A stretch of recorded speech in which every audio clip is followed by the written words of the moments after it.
ለቢዝነስ ዘገባዎቻችን አጋር የሆነንን ኢትስዊችን እጅግ አድርገን እናመሰግናለን። እንዴት ቆይታችኋል? የተከበራችሁ ተመልካቾቻችን ከኩለ ቀን የቢዝነስ መረጃዎቻችን ጋር ቆይታችሁን አድርገው አዲስ የወጣውን የግብር አዋጅ በማክበር የደረጃ ሀሌታዋ ግብር ከፋዮች የሚጠበቅባቸውን ግብር እስከ ጥቅምት 30 2018 ዓ.ም ድረስ ሊከፍሉ እንደሚገባ የደብረ ማርቆስ ከተማ አስተዳደር ገቢዎች መምሪያ አሳሰበ።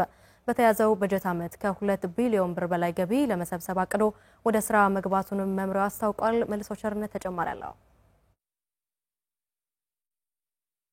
የደብረ ማርቆስ ከተማ አስተዳደር ገቢዎች መምሪያ በተያዘው በጀት ዓመት ከ6000 በላይ ከሚሆኑ ግብር ከፋዮች ከ2 ቢሊዮን ብር በላይ ገቢ ለመሰብሰብ አቅዶ ወደ ስራ መግባቱን አስታውቋል።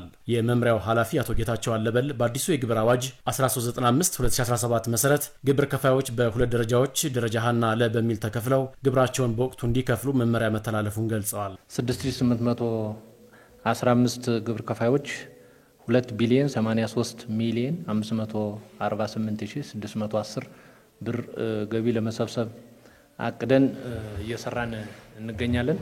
በአዲሱ በ1395 አዋጅ መሰረት ግብር ከፋዮች በሁለት ደረጃ ተከፍለዋል። ለና ሀሌታዋ በሚል በአዲሱ የግብር አዋጅ መሰረት አመታዊ ገቢያቸው 2 ሚሊዮን ብርና ከዛ በላይ የሆኑ ግብር ከፋዮች በደረጃ ሀሌታዋ እንዲሁም ከዚያ በታች የሚገኙት ደግሞ በደረጃ ለ ማዕቀፍ ስር ይካተታሉ ብለዋል። ከ2 ሚሊዮን በላይ የሆኑ ሀሌታዋ ይባላል። ከዚያ በታች ያሉ ለተብሎ ተፈርጇል። በአዲሱ የግብር አዋጅ አማራጭ አነስተኛ ግብር አሰራር መሰረት ከ604 የደረጃ ሀሌታዋ ግብር ከፋዮች መካከል ይህ ዜና እስከተጠናቀረበት ጊዜ ድረስ ግብራቸውን በወቅቱ መክፈል የቻሉት ከ73% የማይበልጡት መሆናቸውን የገለጹት ኃላፊው ቀሪዎቹ ከጥቅምት 30 2018 ዓ.ም በፊት ግብራቸውን እንዲከፍሉ ማሳስበዋል። ይህ አዲስ አዋጅ እንደወጣ የኛ እንደ ደብረ ማርቆስ ከተማ አስተዳደር 604 ግብር ከፋዮች አሉ። አሁን ከ604ቱ 445ቱ አሰራር ተከትለው በ2.5 ወይም በአዲሱ በ1395 መሰረት ከፍለዋል።